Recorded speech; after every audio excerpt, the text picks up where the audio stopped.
Hola amigos de Nutrición por tu Salud, muy buenas noches, soy el médico en línea Ricardo Hurtado. Como les he estado comentando en redes sociales, a partir de aquí en Facebook, unas publicaciones y también si nos siguen en Instagram, si no lo hacen, por favor, síganos, estamos igual que aquí en Facebook como Nutrición por tu Salud. Bueno, estuvimos dando unos avisos de que íbamos a hacer la transmisión en vivo sobre hipertensión arterial. Antes que esto, un pequeño comercial. Tenemos también nuestro grupo de recetas por nutrición por tu salud. También el día de hoy hicimos una transmisión sobre recetas. Ahí espero que también les guste. Pero bueno, vamos a empezar con la transmisión sobre hipertensión arterial. ¿Qué es hipertensión arterial? Yo creo que muchos de ustedes ya tienen alguna idea o han escuchado a grandes rasgos qué es la hipertensión arterial. En cuanto, solo que hay demasiados mitos, por eso es una de las principales ideas que vamos a tocar en el tema de hoy, para erradicar estos mitos y que quede muy claro. Como tal, una persona va a ser hipertensa, va a tener hipertensión arterial cuando las cifras de tensión arterial se encuentran elevadas. ¿Quién dice qué niveles son los que van a ser considerados elevados? Pues en realidad es algo muy complicado. Muchas veces hay algunas instituciones que se encargan de regular y de ir actualizando de estas cifras para que para que se considere una persona hipertensa o normotensa, es decir, que no tiene la enfermedad. En México se sigue ocupando una escala un poquito complicada, por así decirlo, en el cual se considera que una presión normal es de 120/80. Después se califica como normal alta o prehipertensión, en el sentido en el cual hasta que rebase los 140/90 ya va a ser considerada hipertensión. Dependiendo de los niveles, si por ejemplo, si llega a arriba de 160/90, arriba de esto se va a considerar hipertensión grado 2, debajo de esto se considera hipertensión grado 1. Si llega a superar los 180 de sistólica y los 120 de diastólica, se le va a considerar una hipertensión grado 3 o muy maligna.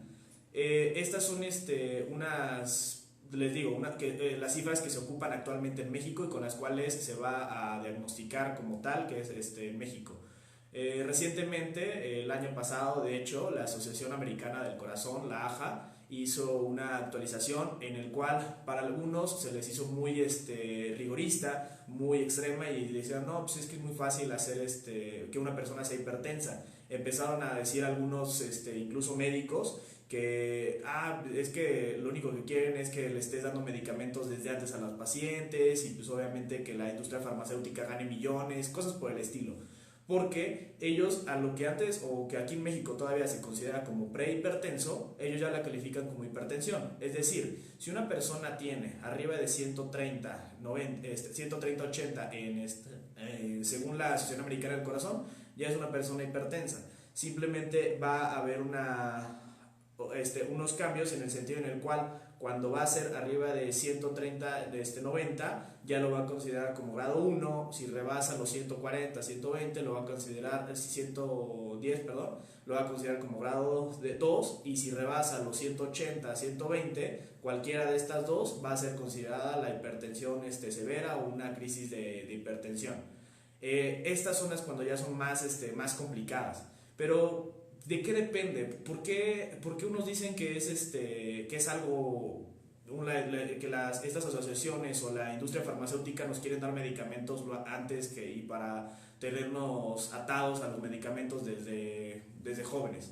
Tenemos que entender que es un problema que se ha salido de control. Se ha salido de control porque desde tiempo atrás, desde hace muchos años, sabemos que las personas se mueren por problemas cardíacos.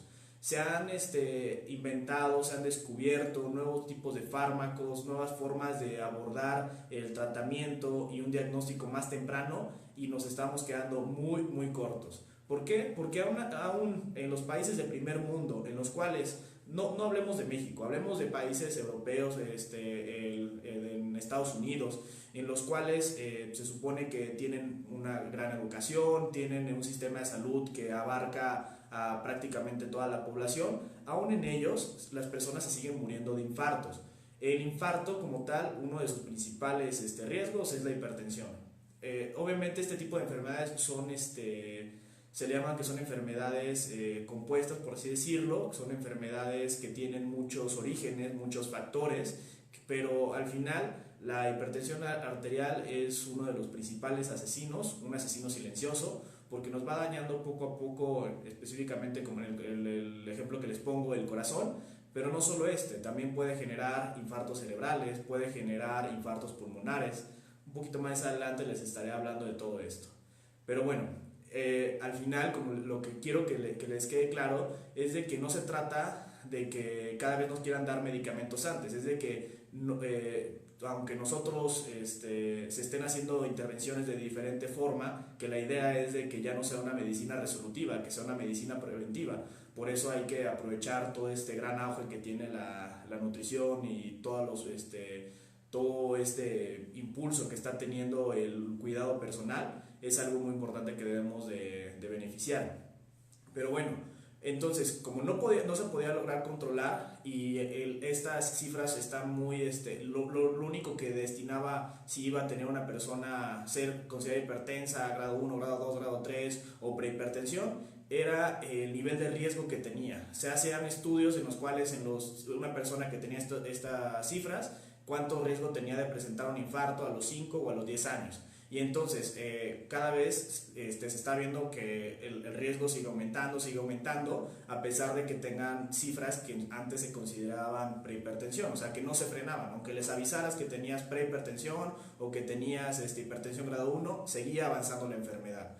Entonces, cada vez sigue avanzando la enfermedad, y entonces por eso es de que cada vez está disminuyendo los criterios de diagnóstico o de inclusión para esta enfermedad. Esto debe de ser orientado para que las personas tengan una atención mucho más pronta. Y esto aquí va tratando algunos de los mitos. Muchas veces me ha tocado en consulta que yo les tomo la presión con un manómetro, que hago la exploración normal con el estetoscopio, la frecuencia cardíaca, el pulso, todo lo que se tiene que hacer para una valoración cardiovascular adecuada, y les digo, eres hipertenso, tienes que hacer tal y tal cosa porque esta presión no está bien. Obviamente, para ser considerado hipertenso tiene que ser más de una toma. Normalmente considera como criterio que tengas que hacer una toma hoy, por ejemplo, y mínimo una semana después o un mes después que te la vuelvas a tomar, y que sean 2 tomas aisladas, alteradas, y ya puede ser considerado diagnóstico de hipertensión. Si tú tienes una hipertensión arriba de 180, 120, desde ahí ya puede ser considerado hipertenso.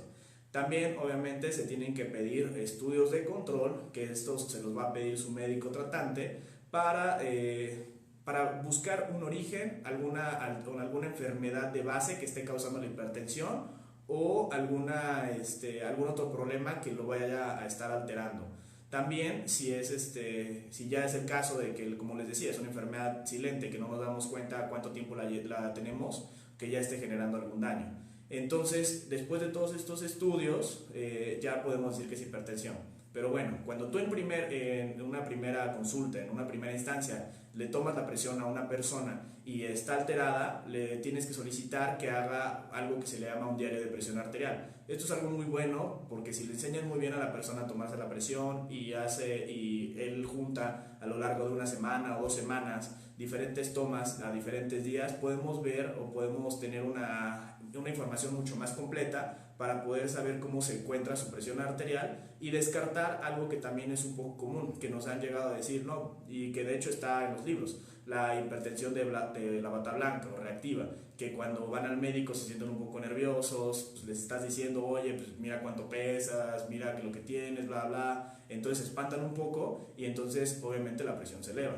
Pero tampoco hay que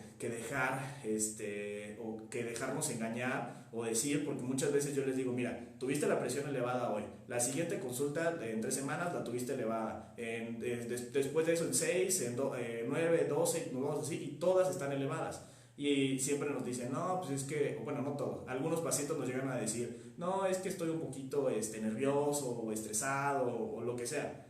Estoy de acuerdo, y está en los libros, que una persona que es muy sensible, muy aprensiva, que reacciona al estrés, al enojo, puede tener elevaciones de presión arterial. Pero no se trata de que los queramos tachar o que los queramos poner algún tipo de cruz, por así decirlo. El objetivo de dar un medicamento, el objetivo de diagnosticar una enfermedad es de que hagas lo necesario para tratarla. Y a mí me encanta decirles y explicarle a mis pacientes que cuando yo te voy a dar un medicamento, esto es como si fuera un colchón de seguridad. No significa que lo vas a tener que tomar toda tu vida. Hay algunas enfermedades que desgraciadamente, por más que tú te controles de peso, de salud, de todas otras cosas, pues vas a tener que estar tomando el medicamento. Pero a grandes rasgos les digo, si tú te comprometes, tú haces un cambio en tu estilo de vida, vas a poder lograr reducir la dosis o tal vez, depende de tu tipo de cuerpo, debemos de saber que depende de muchas cosas, puede que dejes de tomar el medicamento. Pero entonces hay que perderle también ese miedo, porque muchas veces ya llegamos con este problema en el sentido en el que les quieres dar ayuda, los quieres apoyar y que por no tomar tantas drogas, tantos medicamentos, no quieren recibirlo. Pero bueno, entonces ya que sabemos un poquito cómo diagnosticarla, cómo va a afectarnos a nuestra salud en general, qué tanta relación tiene con la alimentación. Pues primero que nada, vamos a hablarlo en general con hábitos. Hábitos tabáquicos, o sea, fumadores, alcohólicos o consumidores de drogas principalmente como cocainómanos, van a tener mayor una hipertensión arterial. Está comprobado por estudios que cuando tú estás dejando este tipo de vicios, se reduce tanto la presión sistólica, que es la alta, y la baja, que es la diastólica, se pueden reducir hasta cifras entre 10 milímetros de mercurio. Que esto pues, podría ser una gran diferencia en el sentido que una persona que es hipertensa pase a ser normotensa. También otro tipo de cuestiones en cuanto a los hábitos, específicamente a la alimentación. La alimentación tan industrializada que tenemos hoy en día, que es que ya estamos comprando productos congelados ya preparados, que estamos comprando diferentes cuestiones como embutidos, refrescos, este tipo de bebidas con gran cantidad de sodio. No solo es el azúcar que tiene, sino que también tiene gran cantidad de sodio. Entonces, cuando nosotros tenemos una dieta rica en sodio, principalmente por productos procesados, que rebasamos los 4 gramos diarios, que son la recomendación, hay un mayor riesgo de presentar hipertensión arterial. También igualmente se encuentran las recomendaciones en cuanto a que se da las guías de práctica clínica aquí en México, es de buscar llevar una dieta restringida en sodio y aumentar la cantidad de potasio en la dieta para poder combatir este problema.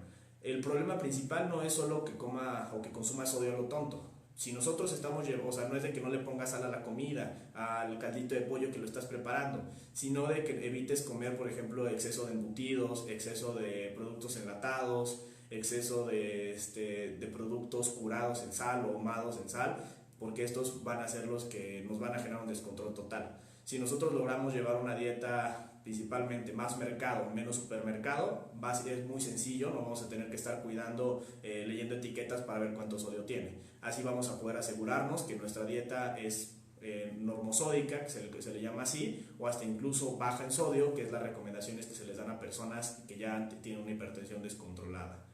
Y bueno, obviamente favorecer el consumo de potasio, principalmente lo vamos a favorecer con el apoyo de una dieta rica en vegetales. Desgraciadamente, de hecho hay algunas recomendaciones que podemos ver en la guía de práctica clínica que dice que hay que dar dietas ricas en frutas y verduras, que disminuyas la carne de cerdo. Son muchos mitos como que nos empiezan a decir y entonces dices, oye, te estás cuidando para la presión arterial. Sí, no, ya no consumo carnes rojas o ya no consumo carne de cerdo específicamente. Yo lo único que como son frutas, me la paso comiendo frutas. Pues obviamente aquí hay problemas, ¿no? O sea, ya lo hemos mencionado en otras ocasiones, pero la fruta es la golosina, lo saludable, el postre que nos dio la naturaleza, no hay que abusar de esto.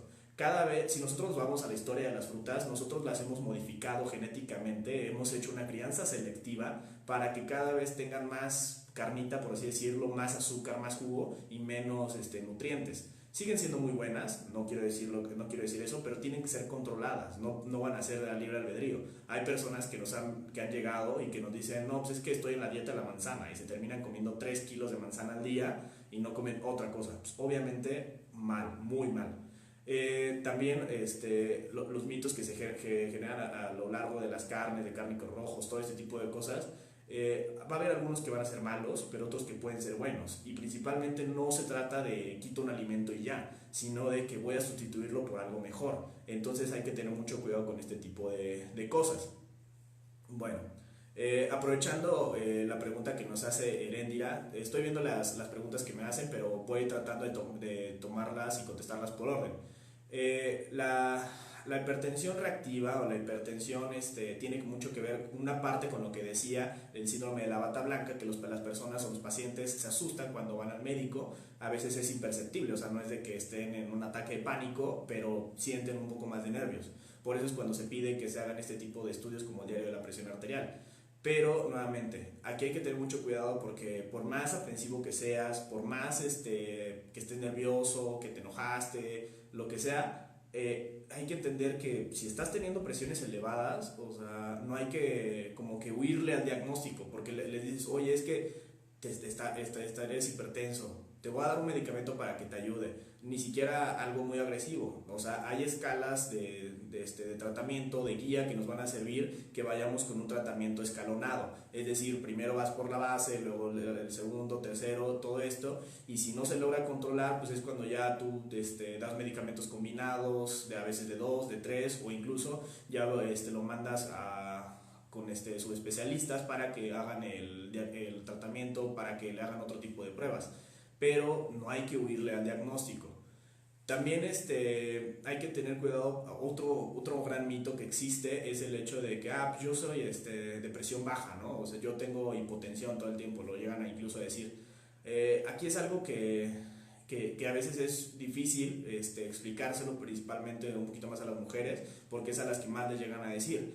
Hay que ver una pequeña comparativa, o sea, si es un motor más pequeño, un motor más grande, depende del tamaño del motor, vamos a necesitar una mayor fuerza para poder distribuir todos los nutrientes. En el caso de los hombres, principalmente, por genética tendemos a tener una talla más alta, tener mayor masa muscular, es normal que tengamos presión arterial más elevada. En el caso de las mujeres, si tienen de por sí talla baja, son muy delgadas, todo este tipo de cosas, pues van a tener presión baja.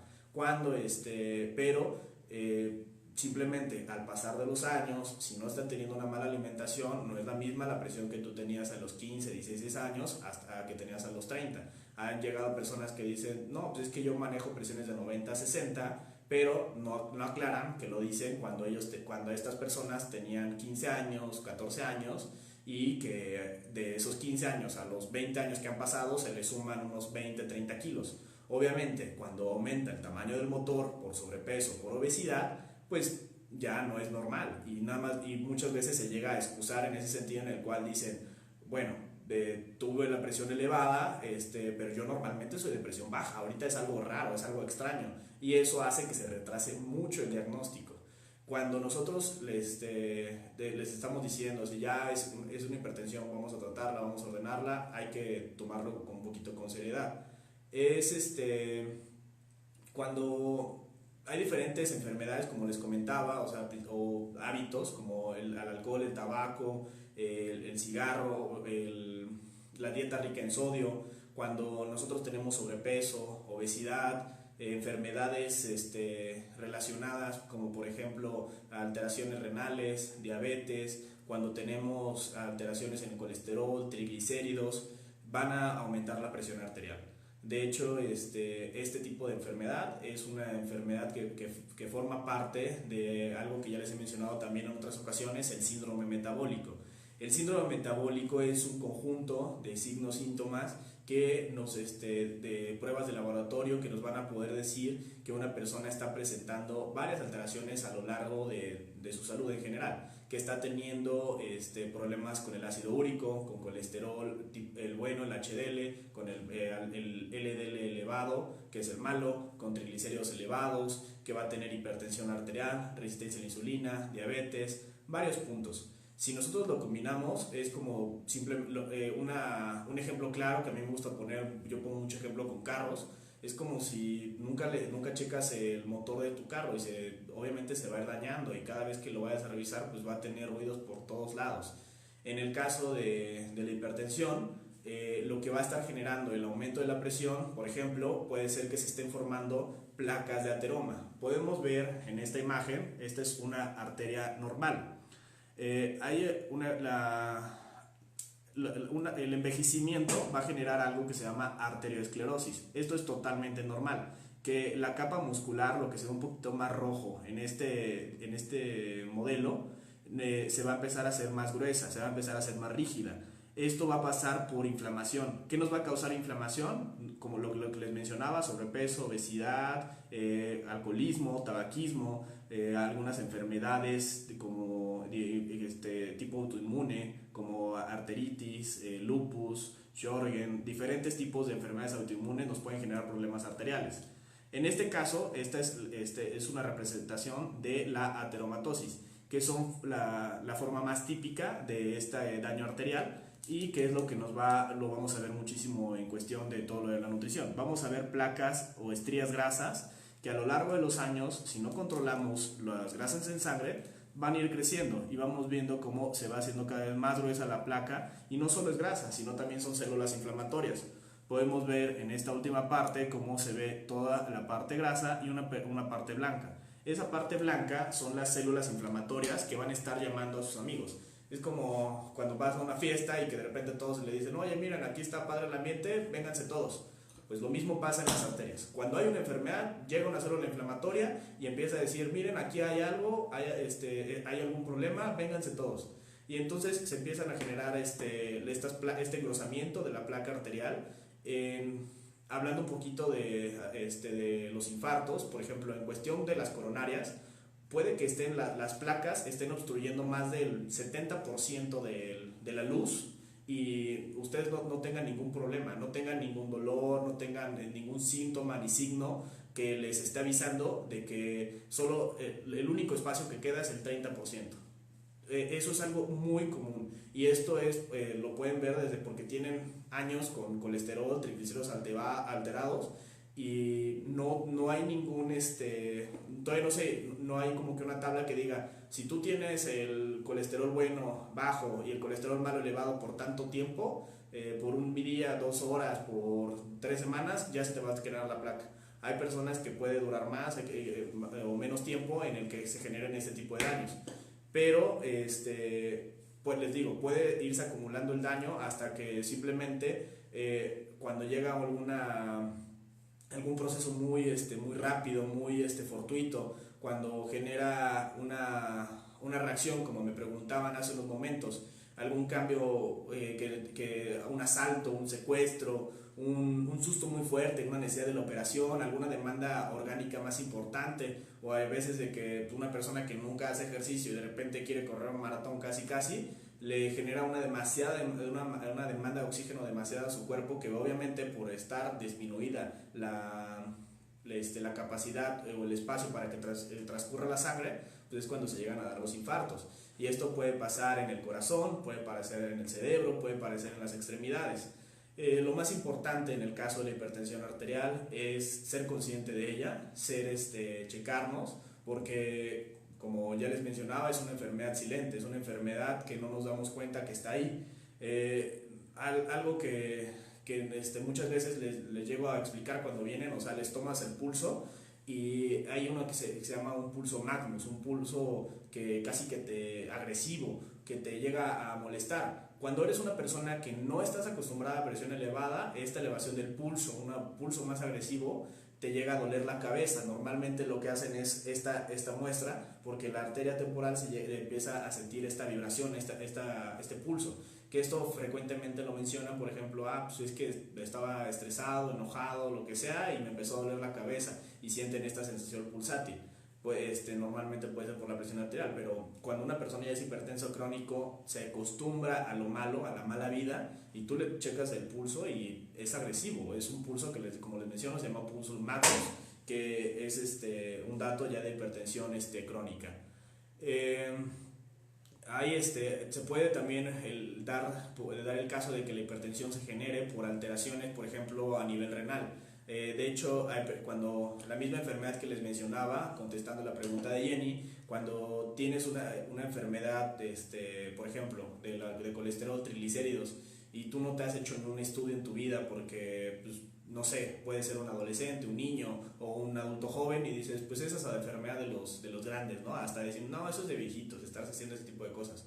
Pero si tú tienes alguna enfermedad genética, algún problema que no produces muy bien, algún tipo de enzima hepática que se encargue de este orden de colesterol, triglicéridos, va a haber problemas y no te vas a dar cuenta y esto se va a estar generando poco a poco y obviamente esto genera hipertensión y además si nosotros hablamos de que hay un problema en las arterias, por ejemplo, que estén cercanas al riñón, el hecho de que tú lo estés limitando la llegada de sangre a los riñones va a generar como medida compensatoria que el riñón le diga al cerebro, aumentame la presión arterial para que me pueda llegar bien. Pero esto mismo también daña al riñón y el riñón se va dañando él solito porque quiere más sangre, pero pues es que hay un problema atrás que puede ser una estenosis de la renal o por la enfermedad arterial que esté limitando el flujo y entonces termina siendo un círculo, el que el riñón le dice al cerebro, quiero más presión, pero me está dañando, quiero más presión, pero me estoy dañando, quiero más presión, pero me estoy dañando. Entonces termina siendo muy complicada y nuevamente es un problema que muchas veces no nos damos cuenta, que lo puedes tener desde un niño, un adolescente, un adulto joven. Por eso es muy importante, sea la edad que tengas, que vayas con tu médico, que te tomes los signos vitales, que no hay que normalizar el sobrepeso o la obesidad, hay que combatirlos para poder resolverlo de una manera muy adecuada. En las últimas cifras en México ya han mencionado que la prevalencia de la hipertensión en México llega a ser de que hasta el 31-32% de los mexicanos es hipertenso. De estos hay una clara correlación, por ejemplo, diabetes e hipertensión, que podríamos generalizar como síndrome metabólico, que de todos los pacientes hipertensos, el 65% tenían diabetes e hipertensión, o sea, totalmente un origen metabólico. Hay otras personas que pueden ser que de hecho, por ejemplo, que tienen una talla normal, o sea, que un índice de masa corporal normal, perdón, solo es el 18.5%. Esto podríamos pensar que pues, la persona sí tiene otros problemas, ¿no? Como alguna alteración pues, anatómica de sus riñones o arterias y que está generando esto, o igualmente que por la alimentación es tan mala pero simplemente tiene un diferente tipo de cuerpo y él no va a presentar la obesidad. Entonces todo esto lo vamos nuevamente a combatir con educación y con una atención pronta. Bueno,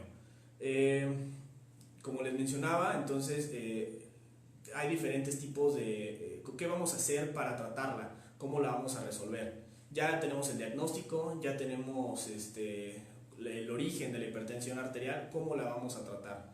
Bueno, para tratarla, lo primero que tenemos que hacer es modificaciones al estilo de vida, que esta es como se tienen que hacer sí o sí. Muchas personas se toman su medicamento, van al IMSS, al ISSSTE, a la Secretaría de Salud, a la Sedena o a donde sea con su médico particular, están buscando que les den el medicamento más caro, el importado o lo que sea, y luego tienen un cóctel de pastillas enorme, pero los ves afuera del hospital comiendo sus gorditas, su refresco, luego dicen, bueno, ya no estoy haciendo ayuno ni nada, todo este tipo de cosas.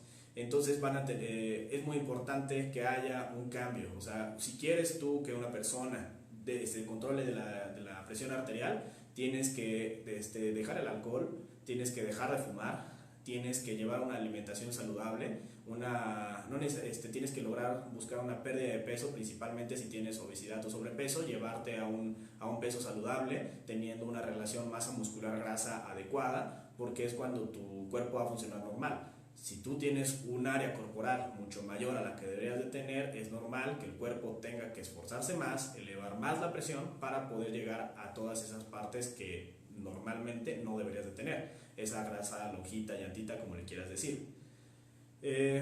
Bueno, eso va a ser lo primero que debemos de hacer como tratamiento. Ya después hacemos las modificaciones, hacemos los cambios y es cuando ya empezamos a implementar tratamiento médico. Como les digo, hay tratamiento médico de primera instancia, de segunda instancia, de tercera instancia. Podemos hacer combinaciones, vamos a atacar diferentes puntos que pueden llegar a generar la hipertensión arterial. Podemos relajar un poquito el corazón para que no esté latiendo tan fuerte si ese es el problema. Podemos ayudar al riñón a que esté liberando un poco más de sales para que no esté reteniendo líquidos si ese es el problema. Podemos disminuirle aumentar mejorar la función de la bomba cardíaca con diferentes medicamentos, pero al final, como les decía, ¿cuál es el mejor medicamento? Va a depender del problema que ustedes tengan. La hipertensión arterial es una enfermedad que tiene varios orígenes, varios factores, entonces tienes que atacarlo por varios puntos. Se tiene que individualizar y de ahí ya se podrá ver cuál es el medicamento que más te funcione. Eso se tiene que ver con su médico. En el caso de que, por ejemplo, como les mencionaba, tal vez no lo especifique muy bien, pero sí, la resistencia a la insulina, que es pasos antes de la diabetes, te puede generar la hipertensión arterial. De hecho, la hiperinsulinemia, que son los pasos antes de generar resistencia a la insulina, puede generar un engrosamiento de la capa muscular de las arterias y generar que se encuentren mucho más rígidas. Este aumento de la rigidez obviamente va a aumentar la presión arterial. Entonces ya estamos haciendo los cambios dietéticos, estamos tomando nuestro medicamento. ¿Cuándo lo voy a dejar? Bueno, primero que nada tenemos que llegar, como les decía, a un punto más saludable en cuanto a nuestro cuerpo. Llegar a nuestro peso, dejar este tipo de hábitos y mantenerlo. En cuanto a esto, se ha visto que, por ejemplo, una persona que cambia sus hábitos, que llega a su peso normal, si no logra hacer un cambio bien en su estilo de vida, en menos de 5 años, el 95-98% de las personas recuperan su peso. Por lo cual es muy importante que se haga un cambio total en el sentido de que haya un estilo de vida diferente, que haya metas mucho más estrictas, mucho más saludables y que puedan lograr un cambio radical. Bueno, todo esto es importante que haya un seguimiento. Desgraciadamente, en cuanto a la medicina institucional es un poquito complicado porque nos enfrentamos a muchos problemas. Una persona puede estar teniendo que ser atendida por médico general, por nutriólogo, incluso a veces por cardiólogo, por nefrólogo, por problemas ya renales, por oftalmólogo porque ya le está dañando los ojos, con un psicólogo, un psiquiatra porque al final estás teniendo una enfermedad que te está afectando y termina siendo un descontrol total. Por eso es muy importante evitar llegar a esas instancias y tratarlo desde un inicio, darle un orden, tener siempre a nuestro médico tratante, en una persona en la cual confiemos, que sepa en qué momento nosotros tenemos que pasar a otro nivel y poder decir, en este momento tienes que tomar más medicamento, o tienes que esforzarte más en la dieta, o tienes que resolver un problema de estrés que estás teniendo, un problema emocional que hace que no te concentres en la alimentación, que no te concentres en esto u otro. Esto nos va a ayudar a poder generar un cambio adecuado y que sea saludable. Bueno amigos, espero que les haya gustado esta transmisión en vivo. Espero que les haya quedado claro que todo esto de la hipertensión arterial, como les menciono, tiene una gran repercusión y una gran relación con la alimentación. No se pierdan nuestras historias en Instagram. Vamos a estar poniendo en ya un poquito más resumido y un poco más específico 2 IGTVs esta semana, en la cual les voy a estar explicando cómo tomarse la presión arterial en casa, cuándo lo van a hacer, cómo lo van a hacer y la manera correcta de hacerlo. Esto les va a ayudar a que si ustedes son hipertensos se encuentren controlados, y si tienen ustedes si tienen la duda, también puedan apoyar a su diagnóstico. Les voy a hacer este IGTV y también les voy a hacer algunas recomendaciones en Instagram sobre la dieta. Contestando unas últimas preguntas, en cuestión de la tiroides, principalmente es el hipertiroidismo el que puede generar la hipertensión arterial. El hipotiroidismo puede generar resistencia a la insulina, diabetes, colesterol, triglicéridos, todo este tipo de enfermedades, y que por estas que está acompañando se genere la hipertensión arterial, porque no la estamos tratando. Al final, cuando es un problema tiroideo, tenemos que resolverlo, porque ya sea en el hipo, porque las enfermedades que nos causa, o por el hiper, por el mismo estado hiperdinámico, que todo acelerado, como si estuviéramos haciendo ejercicio siempre, se va a elevar la presión. Hay diferentes aquí hay una pregunta un poco más específica de Isaac.